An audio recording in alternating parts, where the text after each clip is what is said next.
Tonight was the Quake by the Lake episode of AEW Dynamite. They were in Minneapolis, I believe. That's where they were tonight for the big Interim World Championship main event. Jon Moxley defending his title against Chris Jericho, the first two men to be AEW World Champion. Chris Jericho was the first. Jon Moxley is the one who beat him at Revolution 2 years ago to become the champion. They went one-on-one tonight in the main event, building to the return of the actual current AEW World Champion, who we have not seen since, the beginning of June. When he broke his foot, he shattered his foot. Back in the ring for the first time tonight, CM Punk.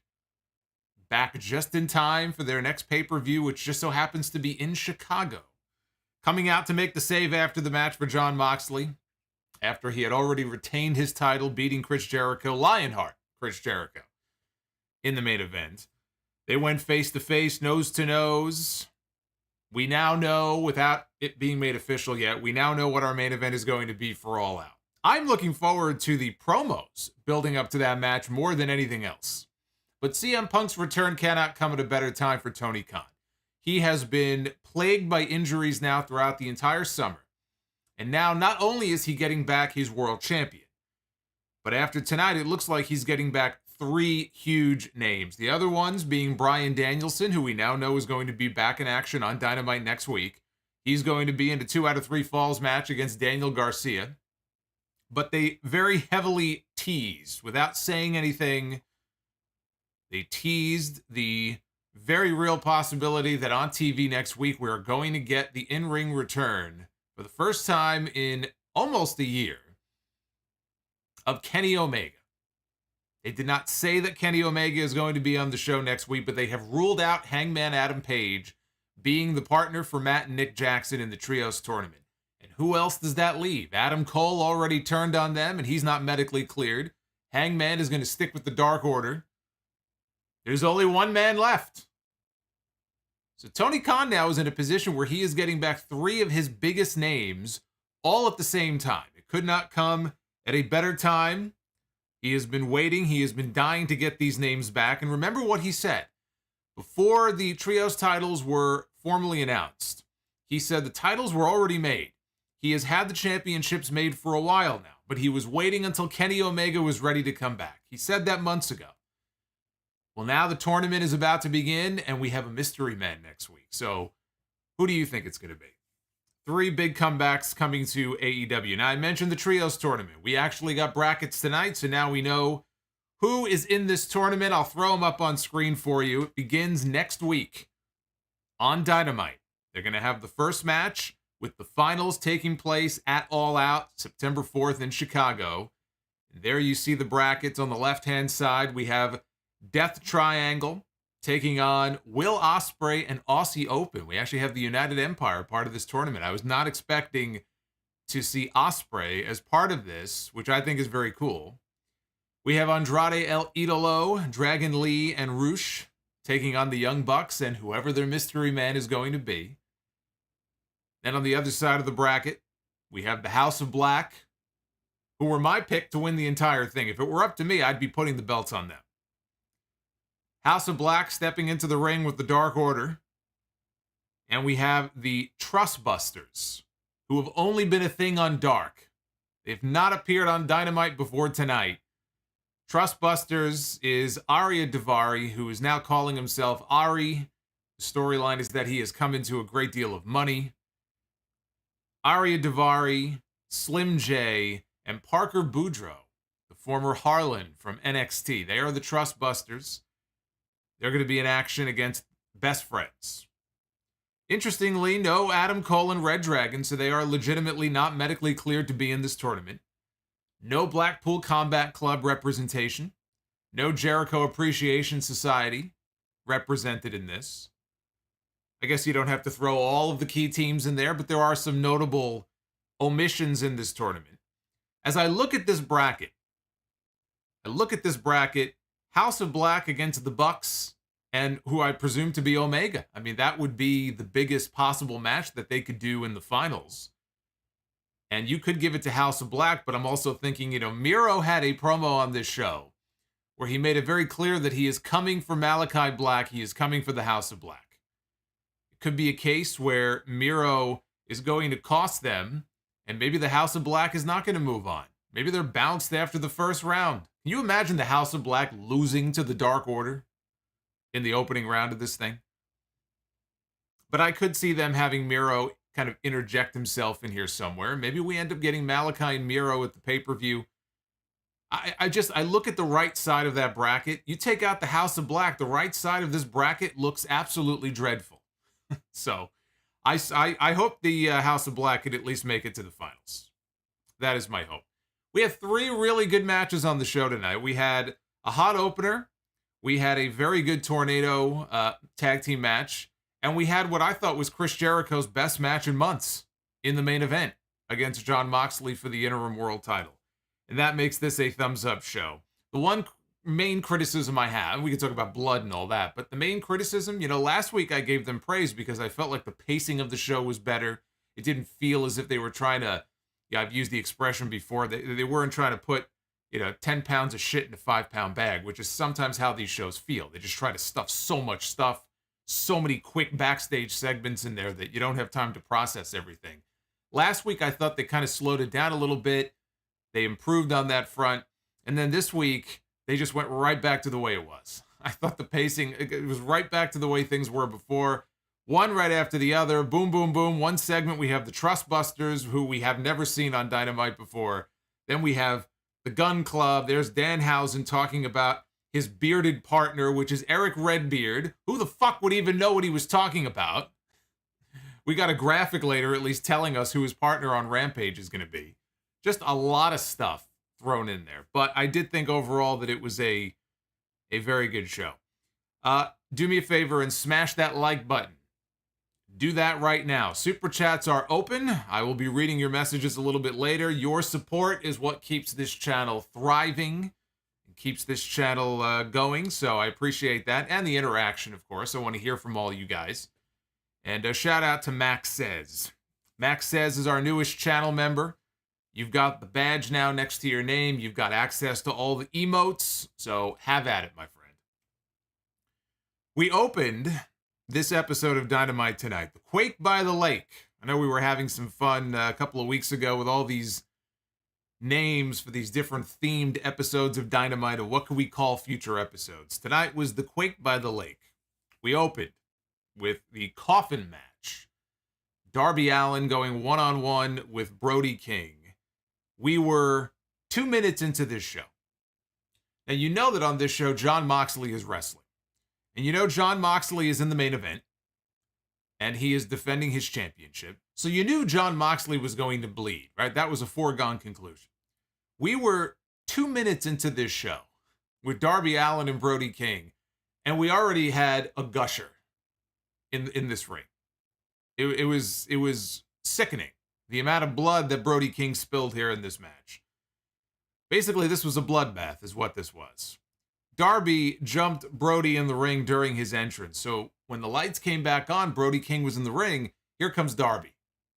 Going right after the guy, not wasting any. And we had a hot crowd tonight, too. I don't remember offhand exactly what building they were in, but I thought the crowd was hot all night. Some weeks, depending on what city they're in, they're not quite as energetic, but I actually thought the crowd tonight was pretty damn good. So he attacked Brody King right away, and he hit him in the back with his skateboard. The skateboard had thumbtacks all over the bottom of it.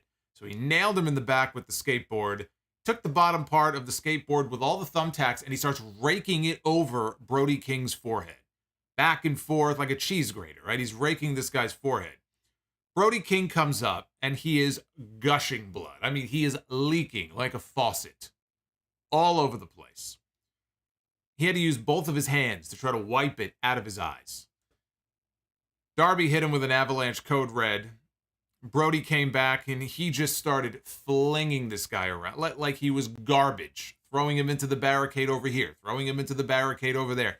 He threw him over by the timekeeper's table. Darby did a flip. He threw him into the crowd over the barricade, went out after him. Gorilla pressed him back to ringside, so back over Darby got like he's a crash test dummy. He was throwing this guy around. Now, they cut to a break. And during the break, Brody grabbed a table from under the ring and he slid it into the ring. Then he grabbed 2 more tables. He set one of them up on the floor, and he laid Darby across the table. And he climbed up onto the apron. He climbed up the ropes. He went for a splash. Darby moved, and Brody crashed through the table. He did a belly flop through the table. Darby was setting up in the ring for one of his crazy dives when all of a sudden the lights went out. And when the lights came back on, there was Malachi Black. There was Buddy Matthews, the other members of the House of Black, standing shoulder to shoulder with Brody King out on the floor. This did not deter Darby. He was like, well, whatever. And he went to go hit the ropes anyway. As he hit the ropes on the other side, though, Julia Hart was under the ring. She reached up and she grabbed Darby's foot. And when Darby turned around, that gave Malachi Black the opportunity to get in the ring, and he clipped Darby's knee from behind. He chop blocked him, took his knee out.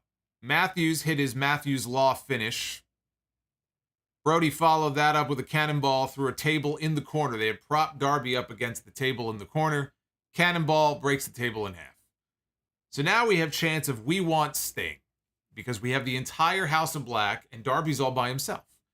So everyone's chanting for Sting. We want Sting, like it's 1997. We want Sting. We want Sting.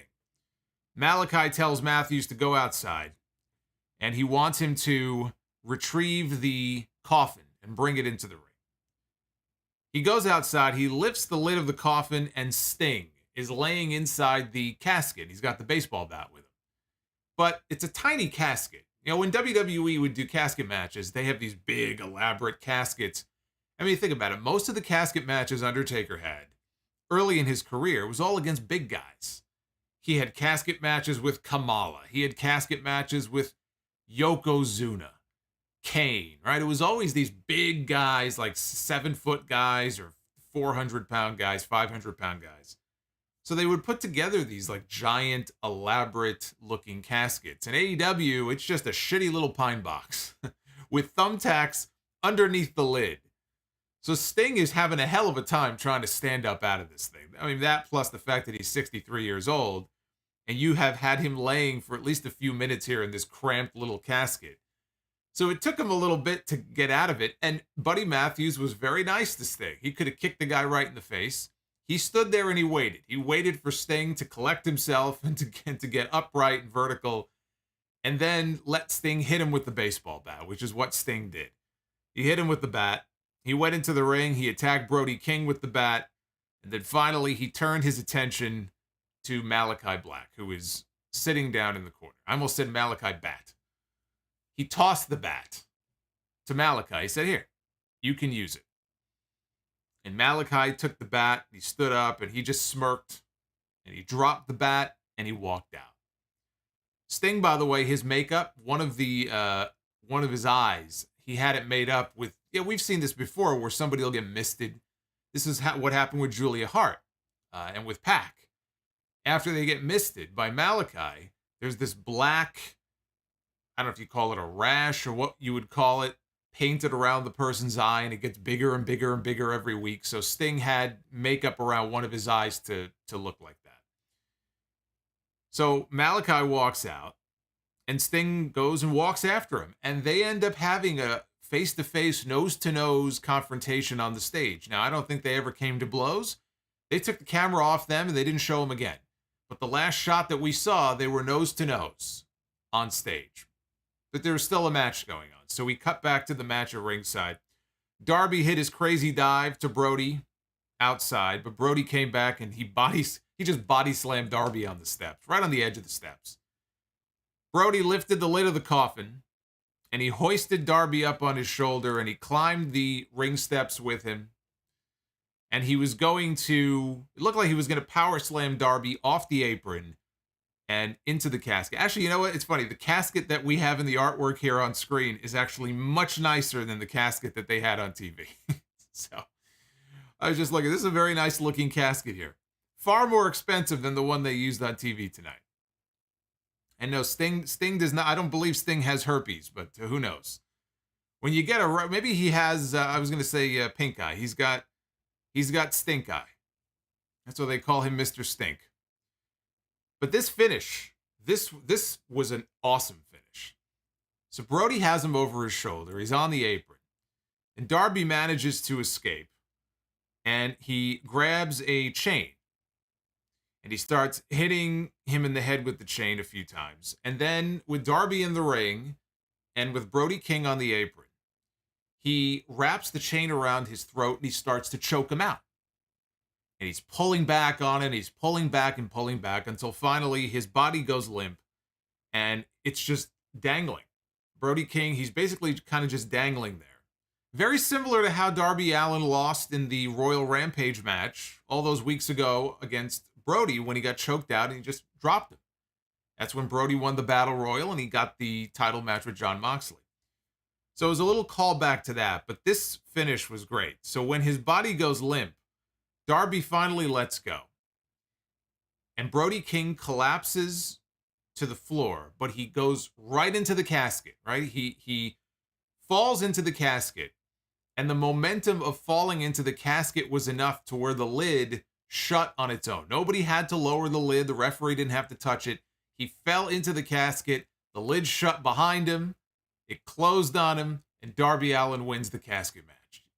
You should just watch the finish. I'm sure someone's uploaded it on Twitter somewhere. It's perfect. You could try that finish 10 times. I don't know that you can hit it as perfectly as they did more than once or twice. So I thought the finish looked great. Jim Ross called it a hole-in-one, which is basically what it was. I thought this was a wild, bloody, very bloody, all Brody King. Darby wasn't, I don't believe Darby was bleeding, but Brody was bleeding like a fucking stuck pig. But you knew that it would be. I have not seen very many good casket matches over the years. Let's just be honest. There really isn't such a thing as a great casket match. If you think back to all of the casket matches we got in in WWE over the years.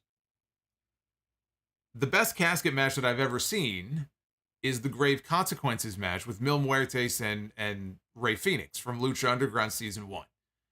This was probably the best casket match after that I've ever seen. I know it's a low bar. It's low praise because there haven't been very many good casket matches. But that one is still number one. This one, I would say, is the second best one that I've ever seen. Darby needed this win, which is why I also like this. He's lost more than he's won in recent months. And Darby is still one of their bigger stars. And I think that this was the perfect way to give him a win that doesn't take away from Brody King, because you can have Darby win without pinning Brody King. You know, he didn't have to get pinned. He didn't have to tap out. He fell into the casket. It looked great. They closed the lid. Darby gets a much-needed win. But Brody King looked like a fucking beast out there. He looked like a monster. And I give Tony Khan a lot of praise. And I give Brody King praise, right? Because he's going out there and he's doing what he does best.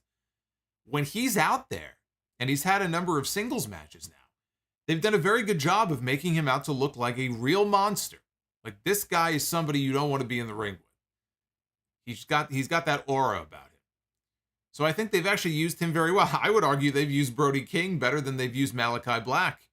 Although we found out this week why we haven't seen much of Malachi Black. He's been dealing with a very serious back injury. Thought he might have to retire. But it looks like he has, figured out a way to remedy the injury. And hopefully we'll be seeing more of him now on TV. But they've been using him better than they have been using Malachi Black. So I thought this was a win-win all around and a hot opener to the show. We had a couple of promos here to build up the main event. One from Jon Moxley and one from Chris Jericho talking about their championship match. Moxley said that this interim title was forged in Cincinnati, which I don't know if I would be gloating about that. The Mets have handed their asses to them almost every single time those two teams have met. Today was no different. But he says it was forged in Cincinnati, and just like the famed Heart Dungeon, this title is about pain and how much you can endure. For over 2 decades, we've watched the last survivor, the Lionheart, and watched his fighting spirit on full display. He says tonight he's going to push it to its breaking point. We got a Chris Jericho promo immediately after that, clean-shaven, with his Lionheart look. He says that he's going to take back what's rightfully his. 2 years after he first won it, Moxley wants to face Lionheart. Be careful what you wish for. Jericho says that he's going to stretch the shit out of Jon Moxley.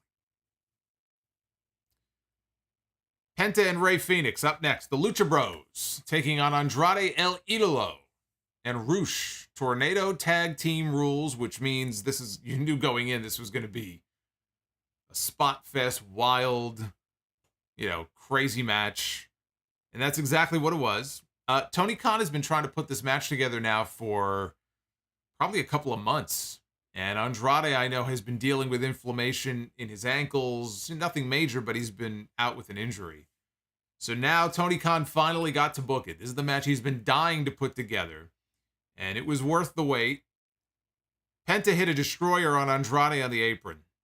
And he went for the fear factor on Roosh. Roosh fought out of it, and he tied Penta's mask to the middle rope. And we've seen them do this spot before in certain matches. But he tied him by the mask to the rope. So now Penta is stuck. If Penta wants to free himself, he's going to have to unmask himself. So now Rey Fenix, his brother, is all alone in the ring. He's trying to fight these two guys off all by himself. And he eats a missile drop kick. Roosh has the match won. And Penta now has to make a decision. Do I leave my brother to die and lose the match? Or do I unmask myself so that I can save my brother? And he makes the decision that he's going to rip his mask off, and he breaks up the fall, and he's trying to cover up his face. Half his face is showing, but he's trying his best to cover up. Alex Abrahantes is on the outside. He tosses a new mask to Penta. Andrade, though, intercepts. And Andrade picks up the mask, and he throws it into the crowd. And like a baseball game, the fans start chanting, "Throw it back! Throw it back!" They want this guy to throw it. Or maybe it was a woman. Whoever caught it. They want them to throw it back. Well, the fans like, "Fuck you, I'm not throwing it back." So I don't believe the fan ever threw the mask back, or else they would have showed it. But Roosh ends up hitting the bull's horns, shotgun drop kick to Fenix in the corner. And Andrade followed that with the hammerlock DDT for the win. So this was fun. And it was a win that they needed, because now Andrade and Roosh are going to team up with Dragon Lee. They're going to go into the Trios tournament next week against the Bucks and the Mystery Man. And they needed this win going into that match. Shout out to Drew Johnson, who I just caught it out of the corner of my eye. Drew Johnson dropping a $50 super chat here tonight on the stream. You are the king of the stream so far, Drew. It is good to hear from you here on this Wednesday night. I thank you. I wouldn't have thrown it back. Peer pressure. Peer pressure. I catch that mask in the crowd. I'm telling everybody to piss off. I'm not throwing that thing back.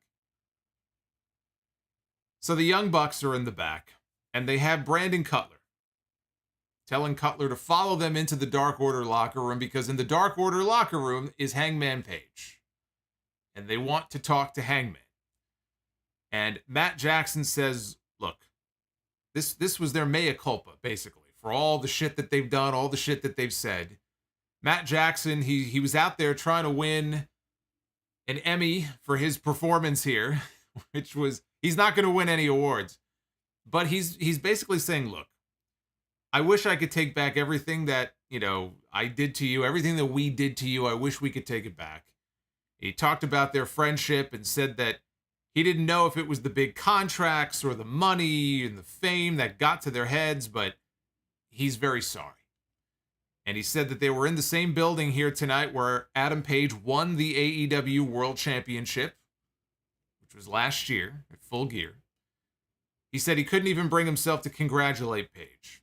Matt said that a lot of people say that he and Nick are despicable people, and maybe they're right. But Page brings out the good in them, and he asked Hangman if he would agree to be their partner in the Trios tournament. He's like, come on, we got to get the Hung Bucks together. What do you say? And Hangman says, look, guys, I can't do it. I'm sorry. I can't do it. Said the Dark Order, they've been there for him the last 2 years, and they've been his friend like the Bucks used to be. And he said the tournament is Dark Order's chance to win the titles, and he wants to be in their corner. He says he's not even going to wrestle in the tournament. He's going to be in their corner for moral support. And he can't go against them. And, the Bucks played it cool, like it didn't bother them. They understood, and they left the room, and Cutler said, hey, guys, I think he was talking about me being your partner instead. And they told him to shut up, and That was the end of the segment. So as I said at the beginning, there's only one man who makes sense to be their tag team partner. There's only one person who makes sense, which means that we are very likely getting the in-ring return of Kenny Omega next week on TV. And actually, so let me bring the bracket up here. It's against Andrade and... Yeah, it's against Andrade, Dragon Lee, and Rush. So think about this. We could have a match on TV next week. It could be the Young Bucks and Kenny Omega against Andrade, Dragon Lee, and Rush. That's a hell of a fucking match. That is a hell of a match, if that's what it ends up being. And it really can't be anything else. So another huge name for Tony Khan to get back at a time when he really needs some of his big guns back. Heading into the fall. Fall TV season. Very important. He's getting these people back at exactly the time that he needs them. We had Luchasaurus Dark. He's still wearing the black and coming out to his heel music, taking on Anthony Henry. We had Jungle Boy sitting in on commentary for this match. Luchasaurus, he flattened Henry with a German suplex. Henry hit an enziguri. Luchasaurus came back with a headbutt and the fossilizer for the win. After the match, Christian Cage pops up on the big screen. He's in the back. Starts talking. Jungle Boy recognizes where he is. He knows where that is. He sprints to the back to go after Christian. And he gets back there and he's restrained by security. Luchasaurus comes back there. He ends up beating up a bunch of security guards. He chokeslams one of them onto an equipment crate. Jungle Boy goes off to run after Christian. That was the entire segment. So you can see the card for All Out is now, the key matches are coming into focus, right? We know it's going to be Punk and Moxley in a unification match. We know that we're getting the finals of the Trios tournament. If House of Black doesn't go all the way, maybe we get Malachi and Miro one-on-one. I'll talk about the women's title here in a little bit. Seems pretty clear to me what the women's title match is going to be. And then here in TNT. Right, Jay Lethal is going to be getting another TNT title match. Is it going to be on TV? Are they going to hold off until All Out? That we don't know. But we also know, based on what we saw here, that Jungle Boy against Christian Cage seems to be the direction. And I think that would also be a hell of a match. I mean, I'd much rather see that than, him in there with Luchasaurus or somebody. I think Jungle Boy and Christian Cage is the match that we're going to get it All Out. It's the match that I've been looking forward to ever since they did the whole angle where Christian turned on him. And I said, Christian is still very good in the ring. We saw that when he wrestled Kenny Omega. Christian may be pushing 50 soon, but Christian is fucking great. You put him in the ring with Jungle Boy, he is the perfect opponent for Jungle Boy to work with. That is exactly the kind of veteran that Jungle Boy should be in the ring with, who is going to do everything in his power to get this kid over as much as possible. So the card is really, the key matches now are pretty much in focus. I mentioned Miro. Miro is in the back. He's in a darkened room. And he says that Malachi put him through changes and dragged him into the dark. Julia Hart shows up. And she tells Miro to give into it and embrace it like she did. And she puts his hands on him, I think on his shoulder. And Miro says to her, "There's only one woman who could touch me, and it's not you." Miro said his warpath to his god is now clear, and it leads directly to the House of Black. He's going to give in to the House of Black so that he can destroy them. I got to be honest with you. I honestly don't remember how this issue even started. We've been getting these segments for so long now, and nothing has really happened. I can't remember exactly when or how this thing started. Was it the four-way? Was it the All-Atlantic title four-way at Forbidden Door? Or was there something that happened before that? I honestly can't remember. It might have been Forbidden Door. But this has been kind of dragging on now for so long, and we haven't really... It's kind of the same stuff over and over again. I forgot how this whole fucking issue even got started in the first place. Powerhouse Hobbs was in the back, and he was interviewed and asked about being done with Ricky Starks. Are you really done? That's what she wanted to know. Are you really done with Ricky Starks? Before he could answer, this is of course an AEW specialty. We could all joke about the blood, but the other thing about AEW, it's a fucking meme at this point. You cannot be interviewed in AEW without being interrupted, usually before you even can utter a single word.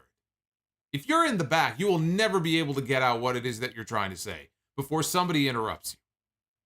Always, like clockwork. There isn't a single fucking promo where there isn't some sort of interruption. So here come QT Marshall and the Factory butting into Hobbs' promo. And QT says that they're going to finish Ricky Starks tonight because he has a match with Aaron Solo. And Hobbs tells QT, don't let your problem become my problem. So basically, you better take care of Ricky Starks tonight, is what he was saying. Shout out to Steven Santos for becoming a channel member. Thank you, Steven. We had Jay Lethal, Sanjay Dutt, and Satnam Singh up next. They come and walk to the ring. They talked about Satnam Singh slamming Wardlow through a table and said that they were not yet done with him. Jay Lethal gave Wardlow an offer or an ultimatum. Either give me another shot at the TNT title or we're just going to come take it from you. So out comes Wardlow and he says, you want another shot at the TNT championship? You can have it. But here's what I'm going to do. I'm going to walk to the ring right now and I'm going to whoop all three of your asses. Everybody cheers for Wardlow. He starts walking down to the ring and we hear FTR's music. So FTR is coming up to back up Wardlow. Remember, these guys are all buddies. They were all part of the Pinnacle together. The Pinnacle was never really ended. The Pinnacle just sort of faded away. Right, we had MJF and Wardlow with Tully Blanchard and FTR and Shawn Spears. We never really got a proper end to the group. But these guys go back a ways because they were all part of the same faction. So they get into the ring and the heels bailed out to the floor. Sanjay Dutt was looking for something under the ring. I have no idea what he was looking for. It looked like he was expecting to find something and it wasn't there. Like legit, like, oh shit, it's not in the place where it was supposed to be. But while that's going on, Jay Lethal climbs back into the ring. He tries to attack Wardlow, and it didn't work out too well for him. FTR cut him off and hit the big rig to close out the segment. Dax Harwood is, for those who don't know, is wrestling with a torn labrum. So he's pretty beat up right now. But these two are in the middle of the biggest run of their career. I think you'd have to cut his arm off to get him to take time off. So he's going to gut it out. And it just makes me think, torn labrum. Kenny Omega wrestled for an entire year with a torn labrum. Adam Cole is out right now, in part because he also has a torn labrum. So I don't know what it is with these guys and their shoulders. There seems to be a lot of that going around. Ricky Starks one-on-one with Aaron Solo of the Factory. Two men who used to be tag team partners on the independent scene. So they know each other very well. Solo countered the Rochambeau, but Starks ended up winning with the spear. There really wasn't much else to this. After the match, Nick Camarado, who is doing some new gimmick now. Camarado went from being a caveman to being some kind of playboy, I guess, the way he's all dressed up now. I don't know what the hell he's supposed to be. They're trying something different with him. He's not having much more luck with it, but they're trying something different. Camarado got into the ring with a chair. Ricky ducked the chair shot. He put Camarado down with a Will Hobbs-esque spine buster. So he's throwing that back in Hobbs' face. Solo hit Starks from behind, and Starks broke free. Ended up fleeing the ring, and he went up into the crowd, and they cut back to a shot of Will Hobbs in the back, and he threw a TV monitor down. He's frustrated. He's frustrated by what he just saw. Ricky Starks was in the crowd. He was taunting him. Another match, another potential match for All Out. Unless they blow it off on TV, that should be an All Out match. Lexi Nair was in the back to talk to Billy Gunn and his sons. And Billy was trying to tell them how disappointed he was in them, disgracing him, the match that he made famous, losing that dumpster match last week. Those guys almost got killed last week. I wasn't sure if they were legitimately in the dumpster when the Acclaimed, rolled it off the stage, but I saw that they were. I saw, there was a screenshot. You could see one of their boots, but they were having some trouble getting that thing over. I mean, that thing ended up doing a complete flip. That could have ended very badly for them. So that's pretty crazy. But so they're lucky that they didn't, get seriously hurt on that stunt. So Billy Gunn is browbeating them, and here comes Stokely Hathaway. Stokely is just, he's approaching everybody in the back. He's trying to basically sign half the roster at this point.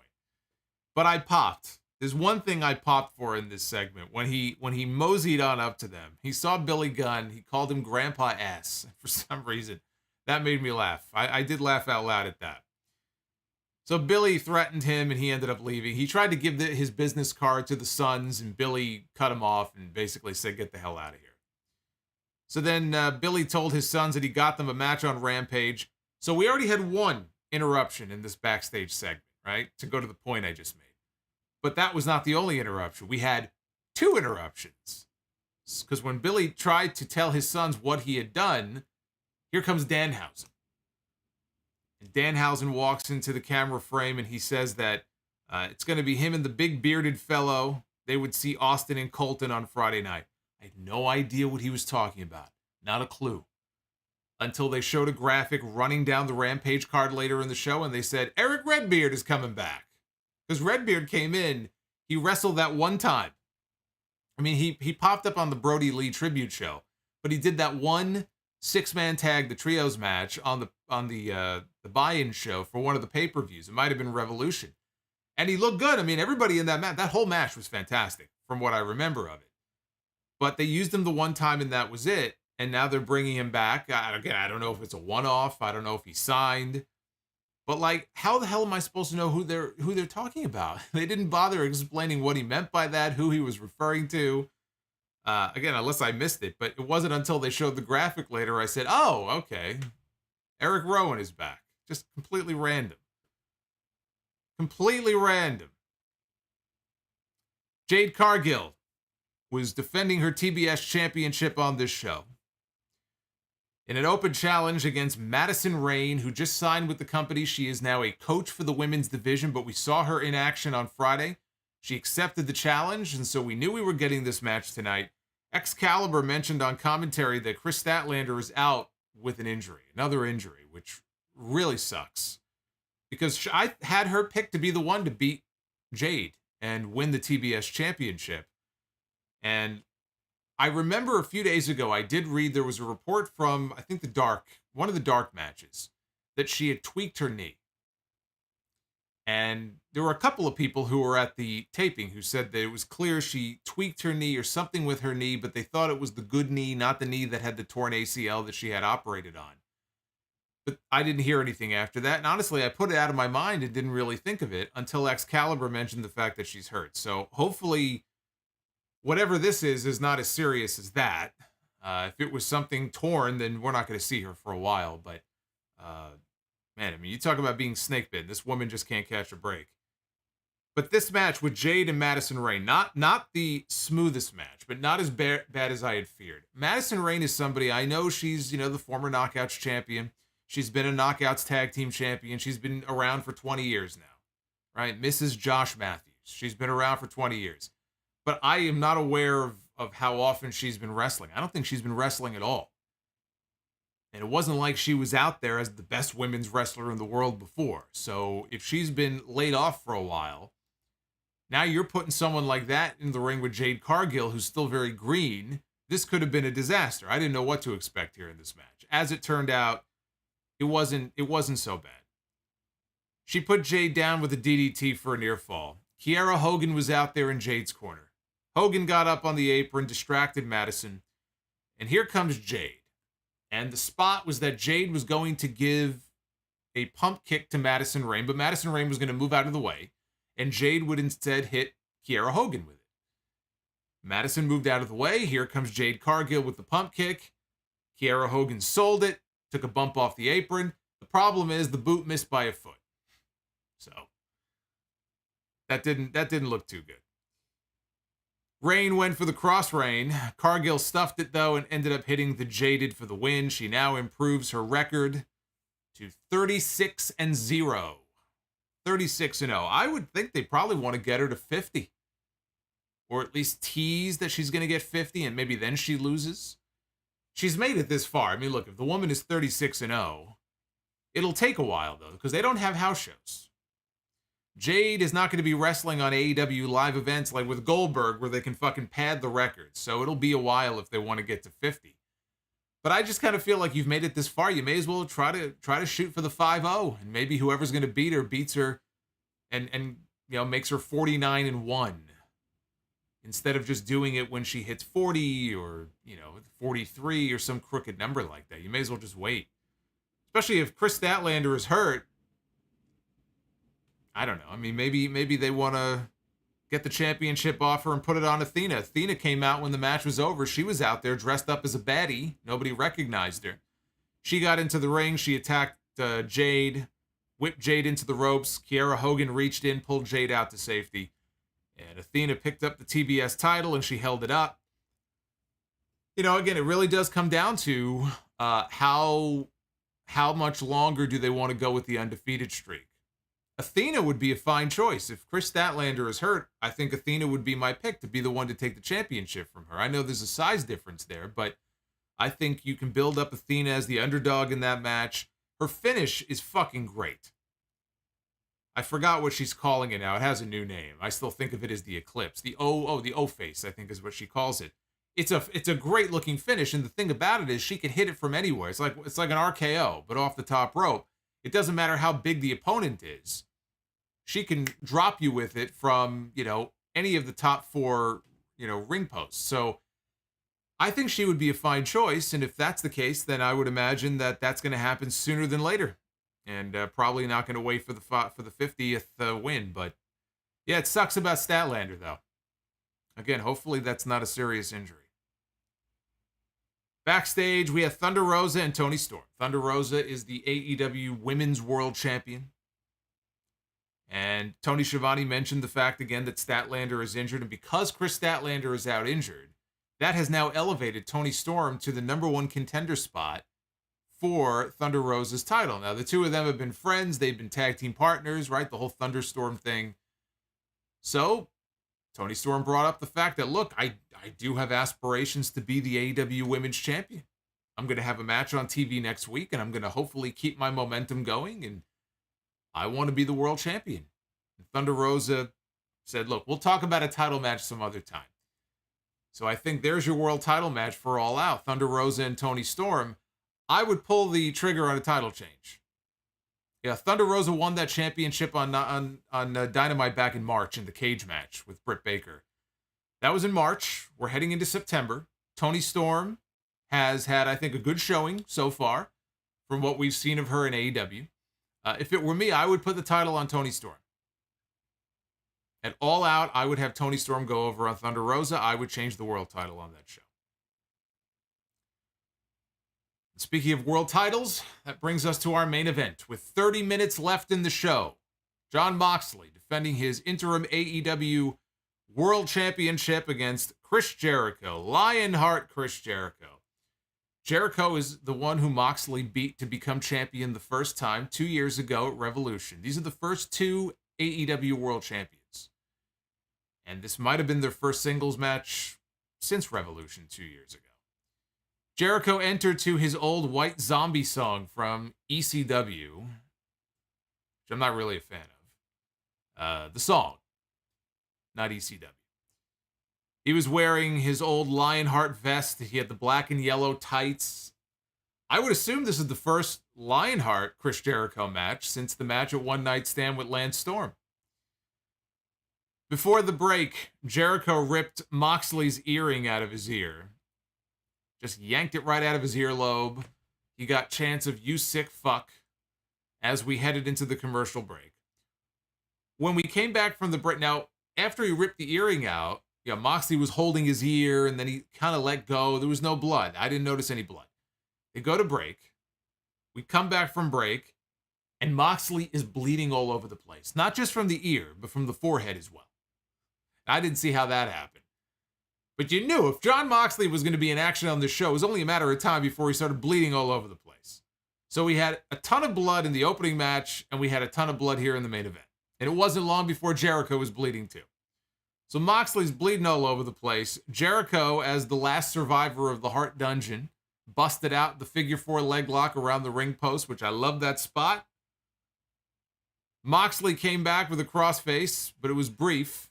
Jericho got him in the walls of Jericho, and as they were building all of this drama, it looked like Moxley may have passed out, but then he woke back up.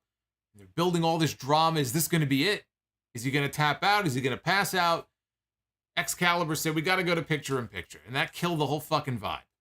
Just, this big dramatic scene, and then it just goes into a tiny box. It just killed the whole thing. During the break, though, Moxley briefly fought his way out of it. Jericho locked it right back on. So when we came back from the break, he still had the hold applied.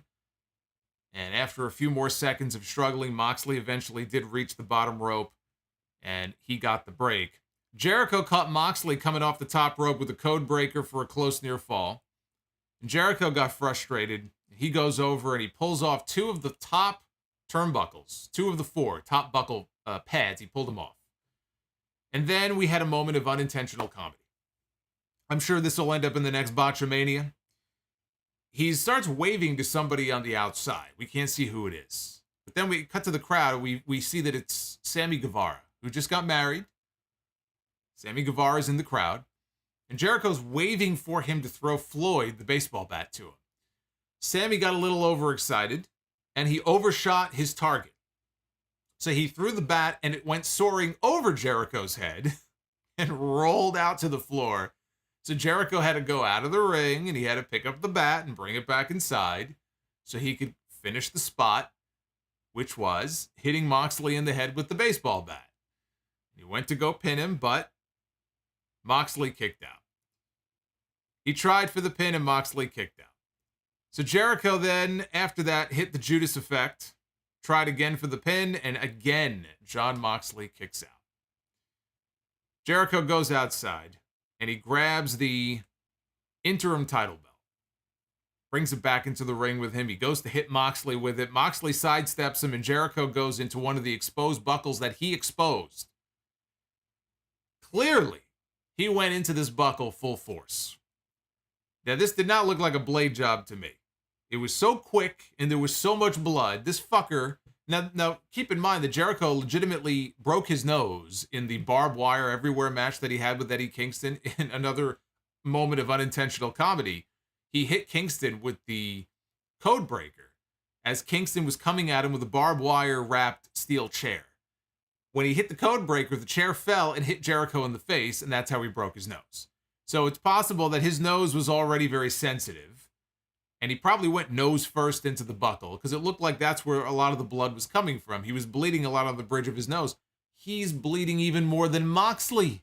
He was bleeding the way that Brody King was bleeding in the opening match. He's leaking. There's blood everywhere. I'm like, what? I said on Twitter, I go, is this fucking Dynamite or Bloodsport? What am I watching here? It's ridiculous. So now Jericho's bleeding all over the place. If it was just in this one match, it would be like, all right, cool, right? This big dramatic world title match with all this blood. But it doesn't feel as dramatic when we just had this in the opening match. A trail of blood all over ringside. So now both guys are bleeding.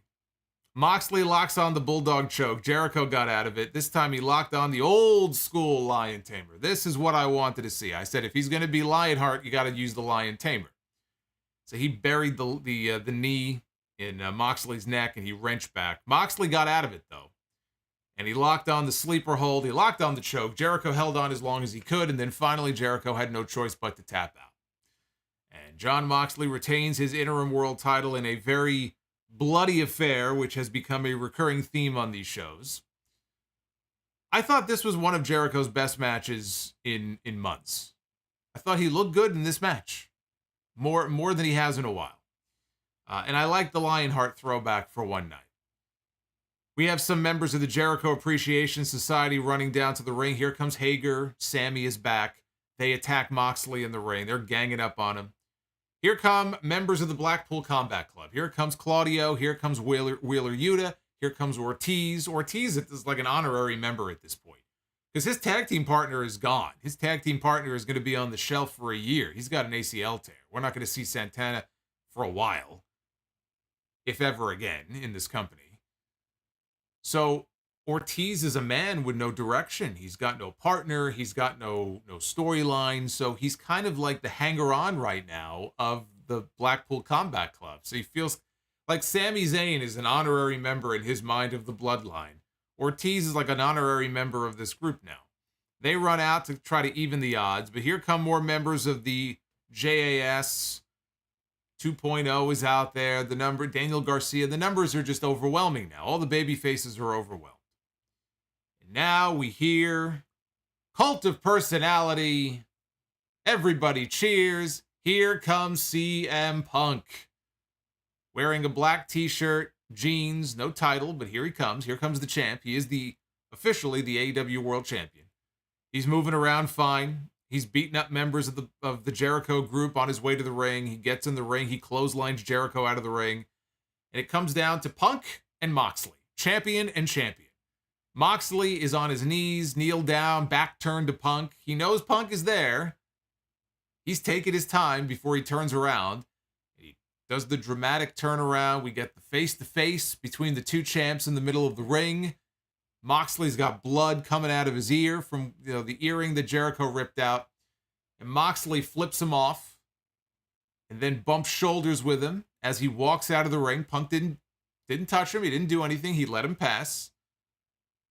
Punk stayed back in the ring and he was showing off that his foot is feeling pretty good. And everybody cheered for him. And now it is all but official. By next week, we will have the official announcement that it will be Chris Jericho. It'll be CM Punk returning to the ring at All Out in Chicago on September 4th to challenge Jon Moxley. It'll be champion against champion, title for title. The announcers on commentary were saying, as far as we're aware, Punk is still not medically cleared, but he'll be medically cleared. Punk will be medically cleared, and that is going to be your main event. And it's a big one, too. This is a match that they have not done before. It is a match between two of their biggest names. CM Punk, they're getting him back in Chicago. He already missed one Chicago pay-per-view. He could not miss two. So they're going to get him back for that show. And it's babyface against babyface, which is a unique dynamic here for this match. I'm sure, look, they're going to be in Chicago, right? So there's going to be plenty of CM Punk fans. I don't think it's going to be as clear-cut for Punk as some people may think. I think it'll be closer to an even split between them. Maybe 60-40 in favor of Punk. I don't think people are going to just, hate Moxley when he walks into the building. But Punk will have, he'll be the fan favorite going into that match. And this will be where CM Punk makes it official. He is the one and only champion. That will then pave the way for the return of MJF.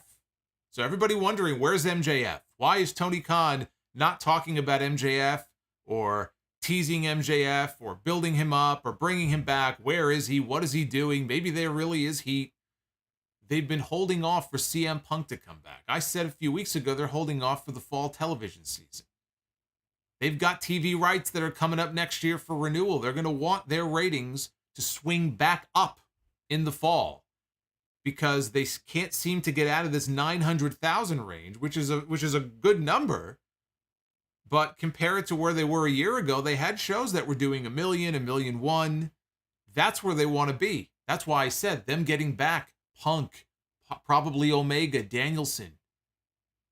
Individually, none of these guys have demonstrated that they are on their own going to be able to, bring in an extra 100,000, 200,000 viewers. But those are three big names to get back pretty much all at the same time.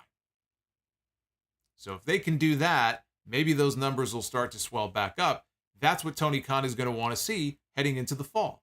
That, I think, is why they're saving MJF. More than anything else. So Punk coming back now is good news if you are also waiting for an MJF return. Because there is not anybody else on this roster that MJF should be challenging for or defeating to win his first championship than CM Punk. You have to bring it back around to that story. They've had 2 matches. MJF got a cheap win the first time. Punk beat him the last time. You do the rubber match. Punk puts over MJF. MJF says, fuck you, I beat you. Now I proved I'm the better man and I took your title. And now you've got a brand new world champion that you can build around. That is the only story they should be gunning for. That is the story. It all comes back around to MJF wanting to beat CM Punk and be the one to take that title away from him. That's where this story, I think, is headed. Punk and Moxley is a big match for them to do in the meantime. So, promos building up to it are going to be a lot of fun to follow. We know that on Rampage this Friday, Bryan Danielson returns. He is going to do an interview of some kind as he previews his match with Daniel Garcia next week. Also on Rampage, we're going to hear from the new FTW champion, Hook. We're going to hear from Swerve Strickland and Keith Lee. Gun Club take on Danhausen and Eric Redbeard in the random match of the week. Parker Boudreaux is going to make his Rampage debut against Sonny Kiss. I see they're bringing back Sonny Kiss to be demolished here on Rampage. Orange Cassidy goes one-on-one with Ari Daivari. Sammy Guevara, okay. Talk about random. Sammy Guevara and Ty Conti, the newlyweds, are going to be wrestling as partners on Rampage Friday. They're going to be defending their AAA mixed tag team titles, which I had completely forgotten that they even won. I think they won them back at Triple Mania. I totally forgot about it. It's never been mentioned since. Now they're busting them out. They're going to defend them against Dante Martin and Sky Blue. More titles being defended on these shows. As if we don't have enough titles between, and I'm just talking AEW titles. We're not even talking about the other promotions whose titles we are constantly seeing on these shows.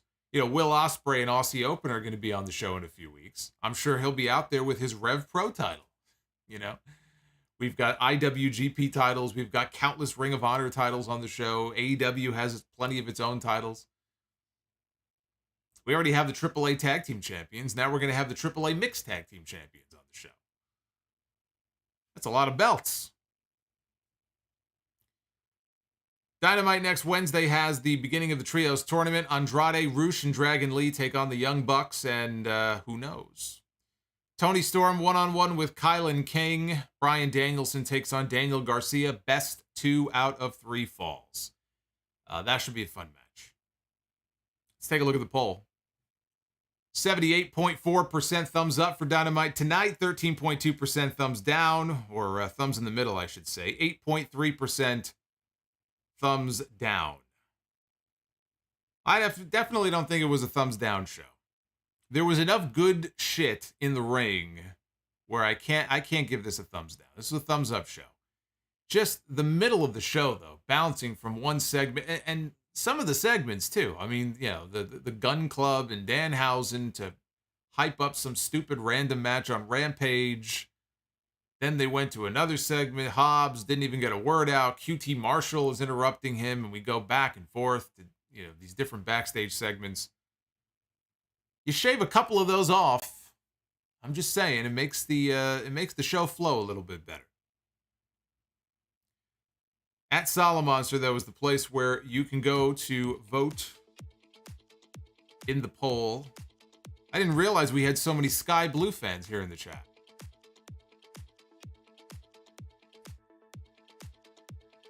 I don't think Sky Blue is ready to be on TV right now. She'll be on Rampage this week. But apparently Sky Blue has a lot of fans. We've got Joseph Brooks. Again, I want to hear from you guys. See what's on your mind.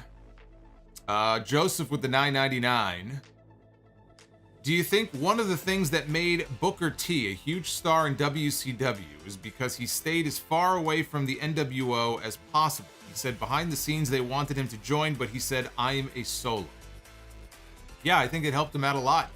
Everybody joined the NWO. He would have just been another face in the crowd. NWO at one point had upwards of 30 people in it. They had so many people, they had to splinter off into 2 different factions. You had Red and White, you had Wolfpack. What would Booker T have gained by being part of the NWO? Bret Hart joining the NWO was the stupidest thing that they could have done with Bret Hart. I mean, I can understand why Hogan would want Bret in the NWO. You know, keep him close, rub shoulders with him, so he doesn't have to face him. But no, I think Booker T made the right choice. He also says, did you hear about the rumor of Bobby Lashley wanting a Hurt Business reunion? I know Cedric was a Triple H guy. Well, it's up to Triple H. I don't know that you could do the Hurt business without MVP. And good luck trying to explain that one. Spicy dried chicken, no speed reading from Excalibur tonight. It is better to stay that way. Hey Joshua, thank you for the sub, brother. Look at that guy. Look at the muscles on that guy. I think Lex Luger had muscle. Look at that. Look at that guy. I'm going to have a full review, by the way, of the Lex Luger A&E biography. We're going to get into it. We're going to get into a lot of shit on the Lex Luger stuff on the podcast this Sunday. Spicy dried chicken. MJF right now is watching in the shadows, waiting. Not going to be much longer. The return is coming. You just got to wait a little bit longer. Hey, TLA, it's going well. Thank you for asking. The Tall 193, what Vince McMahon idea was so mind-numbingly stupid that you actually ended up liking it? Example, Rey Mysterio's eyeball getting plucked out. The Gobbledygooker. I like the Gobbledygooker's theme music. So, when he was out there dancing with Mean Gene, I was kind of getting into it, you know? Very stupid, but yet I am a Gobbledygooker fan. Anti-M Bishop 07, 1 year ago tomorrow, COVID took my best friend, and this week has been mentally tough for me. Dynamite was the perfect getaway for 2 hours. I'm very sorry to hear that. That sucks. I've heard a lot of stories like that, but I'm glad you enjoyed the show. Thank you for the support. Flamethrower, what's going on, Mr. Fluff Salisbury? Good to hear about the big return. Of course, I'm speaking about Eric Redbeard. Of course you are. Yeah, the Luger bio was very good. If you were on the fence about watching it, honestly, that is as close as we are going to get to the Icons episode that got pulled from Peacock that never aired. This was different. This wasn't the Icons episode, but I mean, I'm sure most of the content that was in this is what we would have gotten in the Icons episode. So I would definitely encourage you to watch it. Anonymous. We've got Anonymous dropping a $5 super chat. College exam in 5 hours. Probably should have gotten to sleep at a decent time, but stood up until 3 a.m. Irish time watching Dynamite instead. Wish me luck. Wow. Yeah, you probably made the wrong decision. You could have just recorded Dynamite and watched it the next day. Now you're going to be a zombie. Good luck to our zombie friend, Anonymous. Quintus Brown, in my opinion, one of the best Dynamites in AEW history. Wow. I don't think I'd go that far. Taco Tuesday. On a Wednesday? Is Anna Jay's promotion acting intentionally horrible, or is it part of her gimmick? Help me understand. It's basically her gimmick at this point. She acts completely ridiculous. It's all played up for laughs. That is the gimmick. It's pretty bad. It's pretty bad. The Nacho Man. Ooh, yeah. The Nacho Man. Yeah. With the $1.99 best wrestling pickup line. I'll leave that up to the chat. Give me some of your best wrestling pickup lines. Shinakuma, cheers to the Solomonster. Cheers to Shinakuma. Thank you for the $2. Emiliana with the $4.99. Hangman finally get his apology from Matt Jackson, and he chose to side with the Dark Order. He did the right thing. I am so happy about this. Well, look, I mean, the Bucks were complete dicks to him, so I would have done the same thing. Honestly, I probably would have kicked him in the crotch, and I would have gotten the Dark Order to just gang up on them and stomp the hell out of them if that were me. Samoan Fan 101, all Lucha Underground casket matches were great.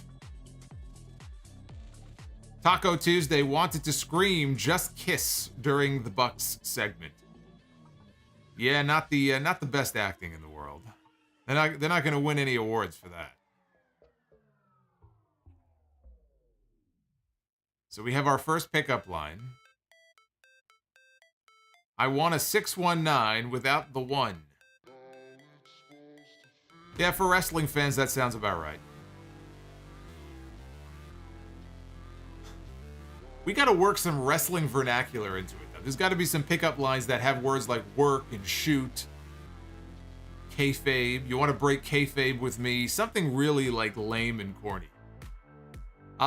Aussie of Steel. How's it going, Solomonster? Just wanted to ask what you think is the most underrated championship belt design.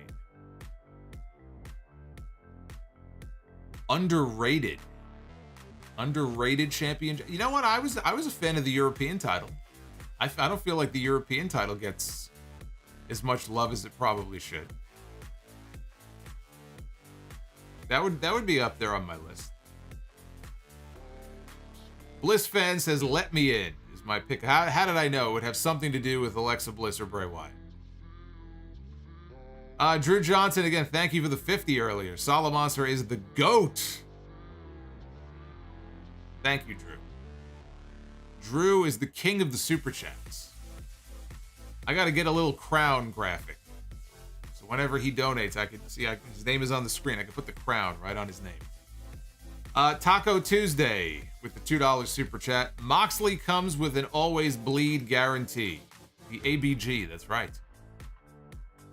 Spicy Dried Chicken. I would love to see AEW and New Japan co-host another Forbidden Door show at T-Mobile Park in Seattle. Give me the Wrestle Kingdom stage set, but in America.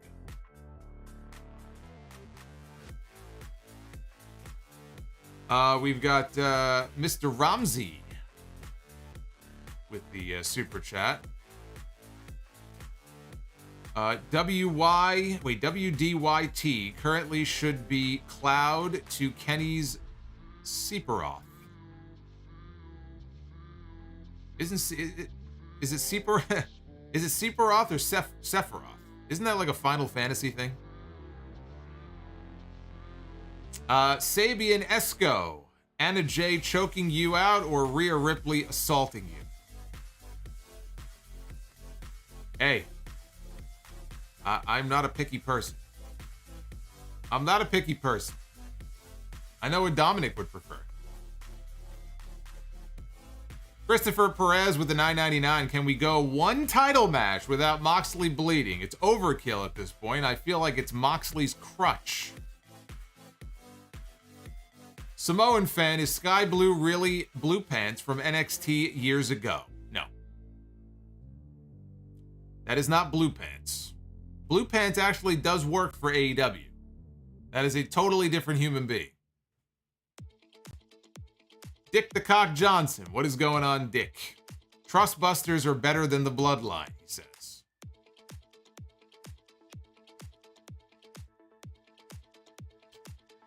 Epsilon Sama says, you know how to pronounce Sephiroth. That's Kabbalah. I don't know how to pronounce it. That's why I'm asking you. It is Final Fantasy. Okay, see, I knew that at least. It's Final Fantasy 7. King Bling Blah, $4.99. If a TV company made Tony Khan an offer that he could not refuse, but had to run Monday 2 hours primetime on a great network, would he take it or not? He would not. He would not take it, and not even because of Monday Night Raw, which would be suicide anyway, but he has made it very clear he does not want to compete with the NFL. With his tie with the Jaguars, he does not want to compete with the NFL. I mean, nobody wants to compete with the NFL. WWE does not want to compete with the NFL. Right now, Raw feels like it's riding high. 2.2 million viewers last week, 1.9 million this week. It's all going to come to an end next month. It doesn't matter what they do. I don't care who's in charge. Nobody wants to compete with the NFL. But because his family has ties to an NFL franchise, he has said he would not run on a Monday night regardless. So the answer is Rizzo with the $20. Thank you, Rizzo. Do you think WWE pulled the Icons episode of Lex because of the A&E deal? Because I cannot think of any other reason why they would have pulled it. My pickup line is, are you on top? Because I'll job to you all night. I don't think that one's going to work. You make a good point, though. I mean, could the A&E thing have had something to do with it? Or was it a case where the A&E thing didn't really even develop until after the fact? The Luger Icons thing was already in the can. It was done a year ago. I don't know how recent the A&E thing was. It probably was more recent than that. So you could be right. It would have been nice to get some kind of explanation from WWE since they had already advertised it and they put a date to it. And then they just pulled it and they didn't say anything about it. They didn't say anything about it. I'm still waiting on the Vladimir documentary. They still haven't released that either. They're going to put that on A&E? I mean, it's ridiculous. It's being held hostage. Triple H. Maybe Triple H can help. Triple H. Release the documentary. You want to be a man of the people? You want to be a man of the fans? Release the documentary.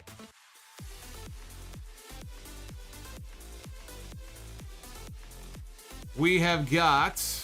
Who do we got? We got Spicy. We've got spicy dried chicken without flavor. Ari Daivari, or Stokely, should recruit Private Party. Keep them away from Matt Hardy and Andrade. Revive Mark Quinn and Isaiah. Don't lose them. Well, Private Party already, I mean, they have nothing to do with Matt Hardy or Andrade anymore. I think they've basically dropped the whole Andrade family office stuff. So, Private Party, they've been on Dark. They're still around.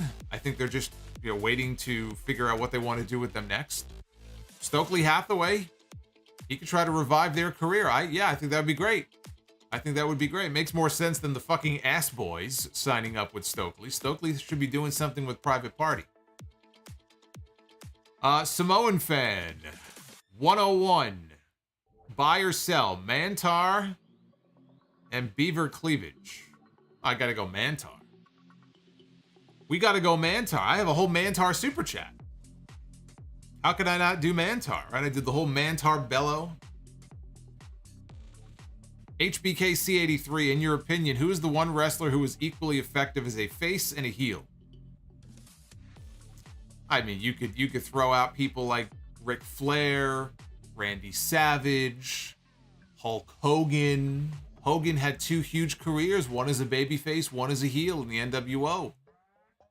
I can't narrow it down to just one because there have been so many that have been effective in both roles. The Rock. I love The Rock as a heel. Nation of Domination Rock kicking out Farouk as the leader of the group. Hollywood Rock. Rock as a babyface is also great. Right? I mean, there's been so many of them. Maybe I go with The Rock. Rock was fantastic in both roles. We've got Johnny A with the $10 super chat. Great show as always. Got to see the AEW title up close when Punk was at C2E2. Beats out by miles the WWE World and Universal belts. You are the hardest working man in wrestling podcasts. Thank you, Johnny. Thank you very much. The AEW World title is a good looking belt. I think it looks a hell of a lot better than the giant logo belts that WWE is using. Paul Heyman. The wise man has arrived. $5 super chat. I bet Solomonster never thought of the idea of Wade Barrett making his in-ring return, or at the very least having a one-off match in Cardiff. Well, I haven't thought of it because it's completely unnecessary. I mean, I haven't heard one person clamoring for a Wade Barrett return at Clash at the Castle. Why do we need Wade Barrett on that show? He's fine doing commentary in NXT.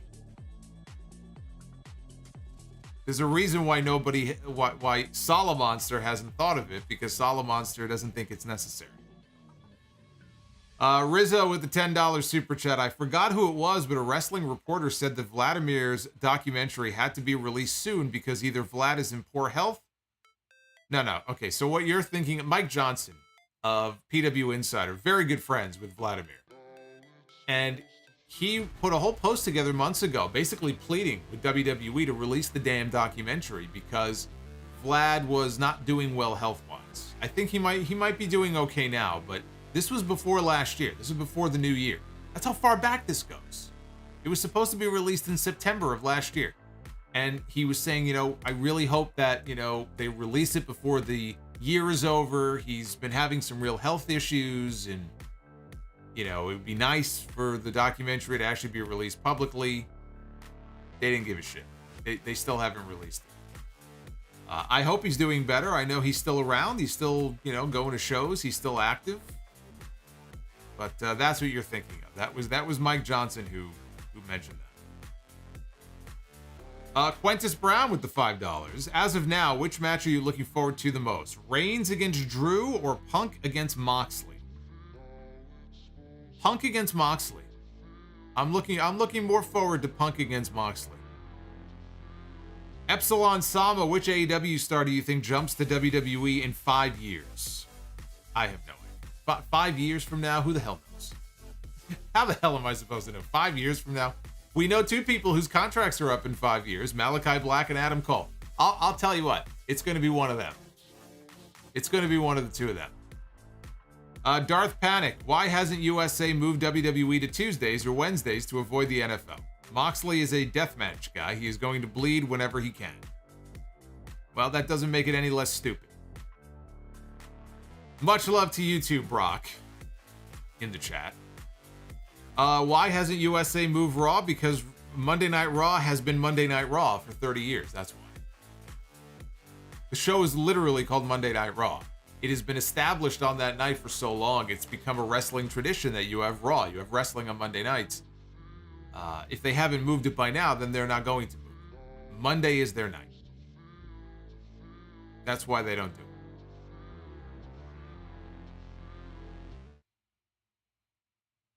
Tuesday Night Raw just doesn't have the same ring to it. And they already have NXT on Tuesdays. You'd have to reshuffle the entire schedule. If WWE could have their way, they would have a show on the air every single night of the week. They almost do. They have a show on Monday. They have a show on Tuesday. They have a show on Friday. They have shows that air on Peacock, I think on Thursday, right? Isn't that when Main Event drops? Or Superstars or whatever it is? NXT UK, I think, right? That's a Thursday show. Wednesday's the only day they're missing.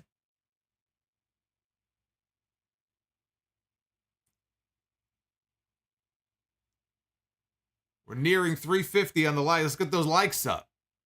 We're very close to 350. Let's try to hit 4. Let's try to get 400 here before we clock out for the night. Got a few more super chats coming in. They did Thursday Raw Thursday. Yes, they did. One time, 25 years ago. Thank you for reminding me.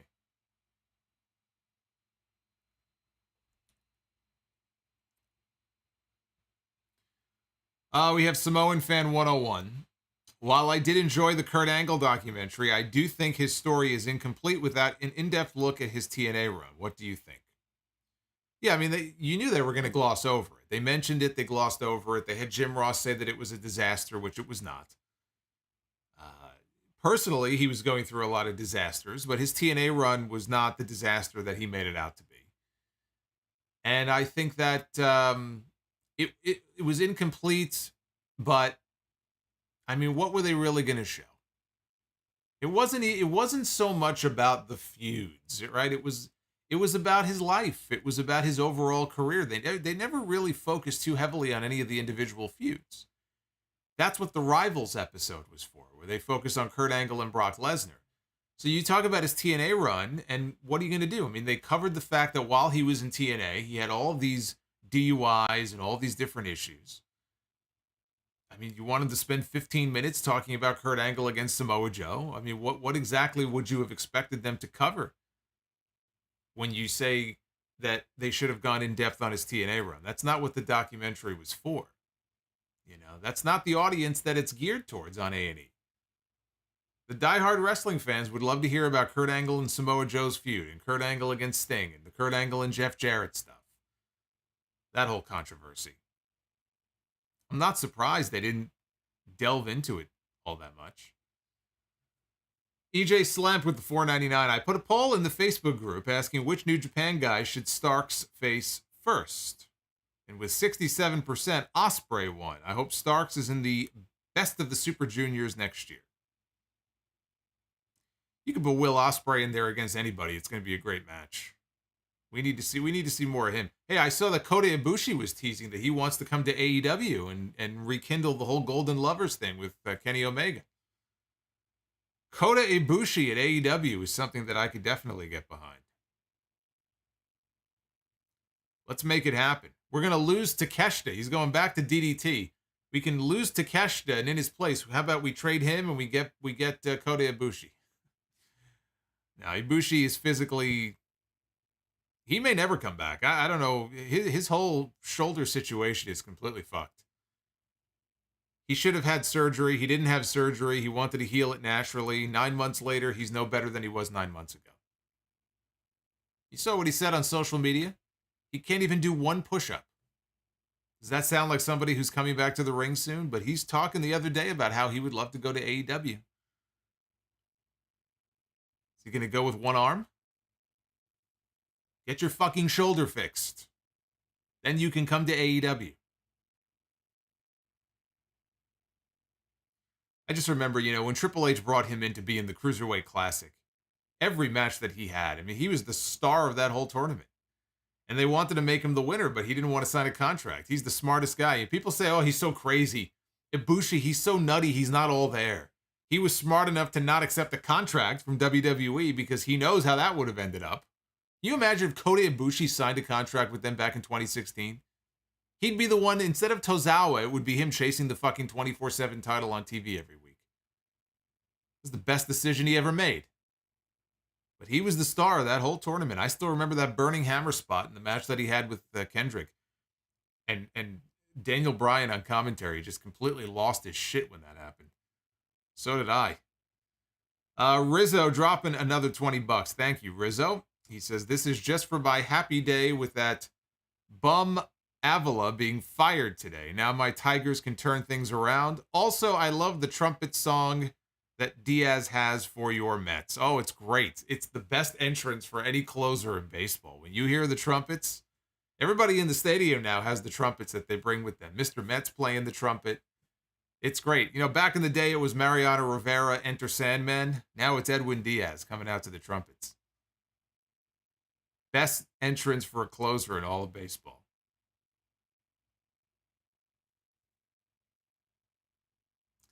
Trying to think of what the name of the song is so I could tell everybody, and I can't think of the name. Fuck. Well, somebody in the chat will remind me. What's the name of that song? We can pass that knowledge on to everybody else. MJF was backstage tonight on AEW, where CM Porkchop. CM Porkchop is not exactly Sean Ross Sapp, all due respect, so I'd have to know where that information is coming from before I can say whether that is actually true or not.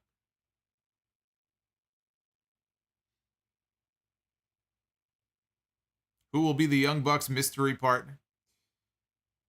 I guess you'll have to go back to the beginning of the stream to find out. Let's be the booker. Let's do that first. Ladies and gentlemen, it is now time to be the booker. Will we be playing that buzzer sound again here in a moment? Probably. Most likely. Will we be playing the buzzer, or will we be playing the bell? I don't know. That's why we do what we do here. We gotta figure it out. I had booked a very interesting match on the last stream. I believe it was Bret Hart against JD from New York, which is the most bizarre match that I have booked since I started doing this. So let's see what we do this time.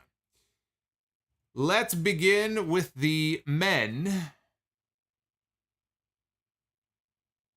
And we begin with Mr. Perfect, Kurt Hennig. This man could do it all. This man was great at horseshoes. He was great at bowling. He was great at basketball. He could throw a football from one end of the field to the other and catch his own pass. This man could do no wrong. What could he not do? Let's see who Mr. Perfect is going to be stepping into the ring with. Mr. Perfect one-on-one with the Macho Man, Randy Savage. Yes. I love it. I'm trying to think. I can't remember a singles match between them. I don't think that I have ever seen a singles match between Mr. Perfect and Randy Savage. At least not in WWE. That's a winner right there. That right there is a god tier pick here in Be the Booker. Let's go to the ladies. We begin with, poor Toni Storm. Poor Toni Storm with all the cake all over her face. It's in her hair. You can't get that. I hear you can't get that shit out of your hair. It's very hard. But let's see, Toni Storm, who she's going to be getting into the ring with. Caked Toni. I love how, by the way, this Be the Booker thing is the horniest fucking thing. It always stops for that split second on Nikita Lyons in that shot. You notice that? You notice how horny this Be the Booker thing is? How it always just seems to freeze for an extra second on Nikita Lyons and her ass in that shot. Toni Storm against Tammy Sitch.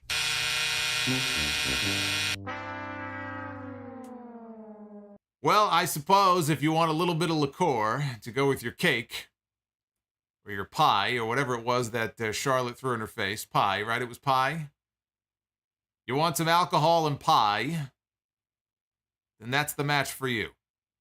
That is not a match I care to see. Let's flip over to the tag teams and see what we can do here. Let's see. Did I see the Nikita? Yeah, I'll talk about NXT this weekend. We begin with Owen Hart and the British Bulldog. Davey Boy Smith, former WWF Tag Team Champions, members of the Hart Foundation. Off to a good start here. Owen and the Bulldog going to be getting into the ring with the Dark Order.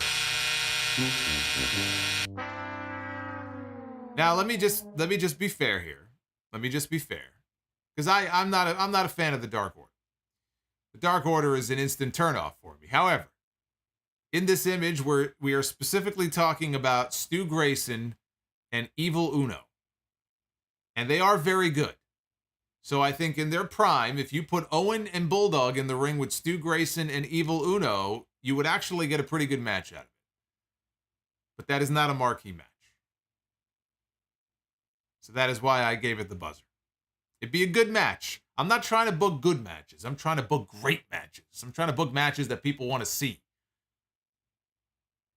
I'm trying to book matches here that are going to sell tickets. They're going to put asses every 18 inches. That match is not one of them. So the name of the song I was talking about before, thank you, Uffman, it's Narco. The song is called Narco by Blaster Jax and Timmy Trumpet. So if you want to look up the song and get addicted to it, you can pop that into your Spotify. There you go. It's called Narco. We have got EJ Slimp. There is an indie here in Chicago that started as a fundraiser for a local high school. Now the principal runs it, and Will Ospreay is the champion. That's very cool. I did not know that. I thought you were going to say Will Ospreay is the principal. I was like, I guess he's got multiple jobs. Maybe New Japan is not paying what it used to. Eric, no, it's not synthwave stuff. Just listen to it. You'll see. It's not synthwave. Uffman, thank you again for your $2 super chat. Samoan fan, what's up with these crappy umpires these days? You could have just rephrased your super chat by saying, what's up with Angel Hernandez? Why does he suck so much at his job? I think the better question is, how has he been able to keep his job for so long? EJ Slim, Diaz does have a cool entrance, but my favorite is Liam Hendricks from my White Sox. He comes out to a We Will Rock You remix with strobe lights. Not as cool as Diaz, I'm sorry.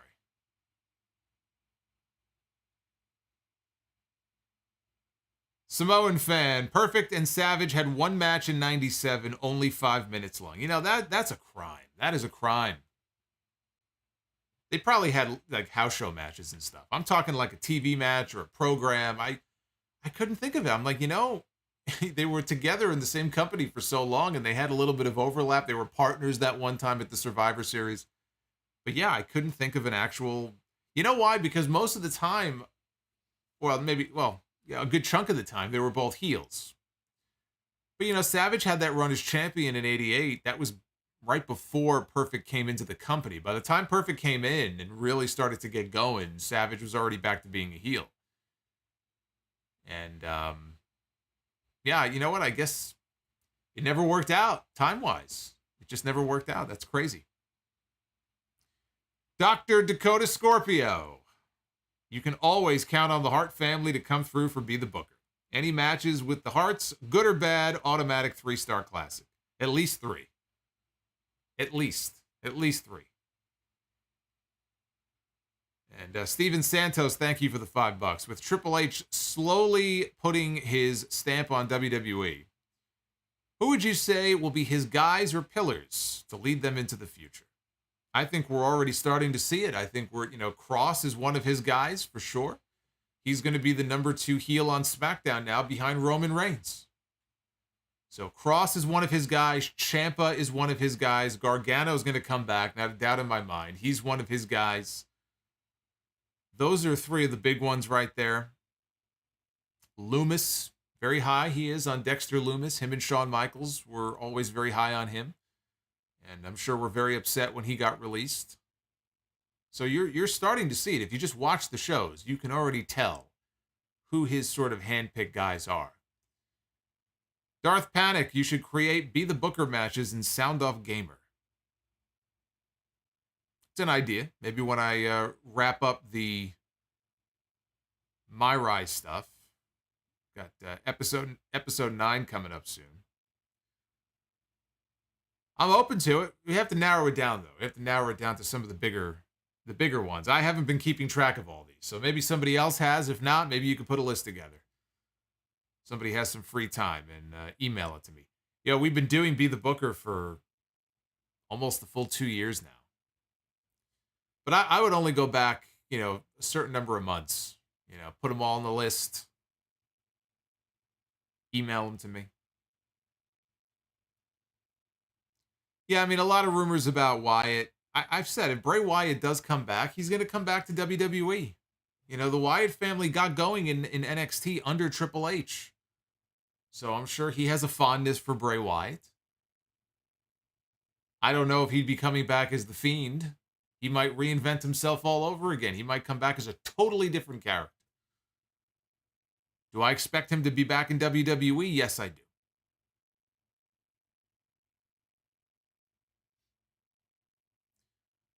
Too bad the Mets are going to choke in the playoff. The Mets, man, they're cruising. They are cruising. 10-2 today over the Reds, I believe it was. And I guess the Dodgers, I think, have the best record, but I think the Mets are only 5 games behind them or something like that. So we're flying high right now. Thomas Rondone, $2 super chat. Hey girl, let me show you a mount. It's another potential pickup line. I'd probably, you can walk up to one of them in the bar or something and say, hey, you want to break kayfabe with me? And then she'll throw a drink in your face and laugh and walk away. Bray, Redbeard, and Danhausen trios. No. That's not the best use of Bray Wyatt. Hey, Amiibo Guru, one of our channel members, our Sound Off Superstars, where does Danielson rank among your all-time favorite wrestlers? He's on the list, he's up there. His story arc heading into WrestleMania 30, I think, is one of the best stories they ever told. That they never intended to tell, but they kind of got forced into it. And being there live in the building for the payoff at WrestleMania that year was great. I still have some of the confetti that fell from the ceiling. They had all the purple and gold confetti that fell, So that was a great story. That was a great night. Danielson is just, he's going to go down as one of the best in-ring workers of all time. He's on my list, but he's not at the top or anything like that.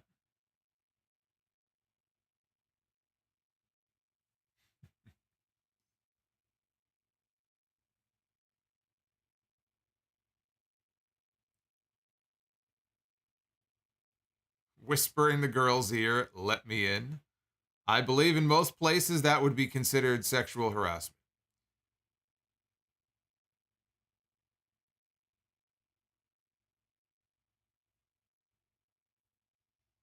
Baseball playoffs have no clear favorite to win the World Series. That's what makes it so fun. It could be anybody. It's anybody's game. Anybody could win this year. I feel like this is going to be our year. We're not in September yet, though. I've been through a few September meltdowns before. Let's not remember 2007. I'm trying to put that out of my mind.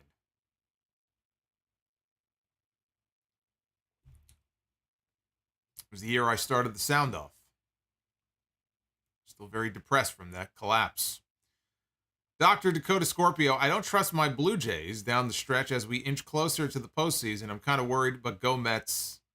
LOL. Yeah, there's always room on the bandwagon. We got plenty of room for you. We got plenty of space. You can hop on the bandwagon. Everybody in the chat can hop on the bandwagon.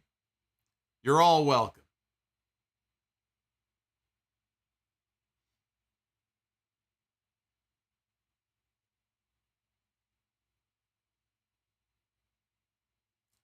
Jamie Sheen says, hey, baby, I'm a big fan of 50-50 booking. Oh, man. These are so fucking lame. These are, I mean, pickup lines in general, I guess they're supposed to be lame. These are especially lame.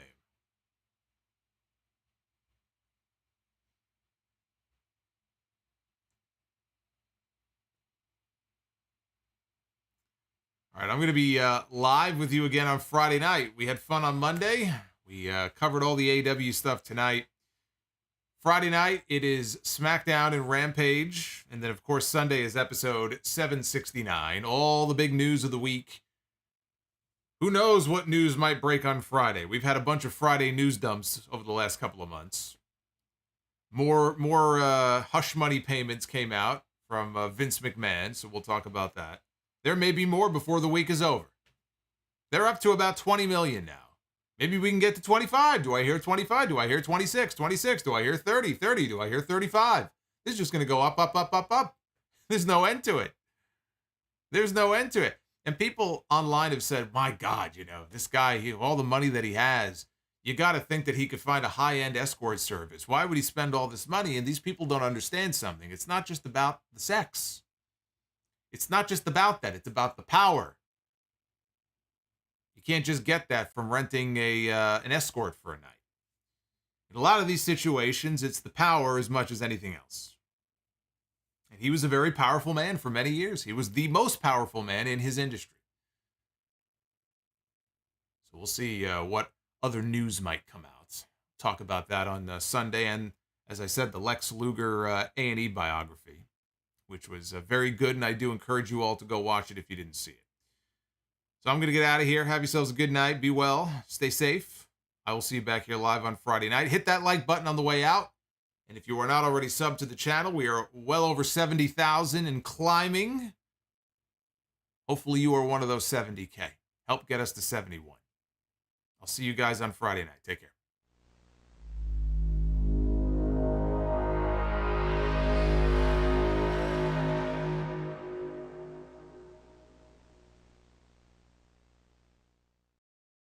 We got a couple more super chats here that I almost missed. Jaron Baller with the $1.99. Thoughts on Avila finally getting fired? Long overdue. That's all I can say. Long overdue. And Spicy Dried Chicken, do you smell what I'm cooking, baby? So we still have more of these pickup lines coming in here. I have yet to see one really great one. I'm very disappointed. I expected to have at least one great one that I could crown the winner. Man, you let me down. Well, keep thinking. Maybe we'll try this again maybe on Friday. Anyway, thank you. I thank you all the nice messages in the chat. Thank you guys. All right, now I'm getting out of here for real. I'll see you on Friday. Take care, guys.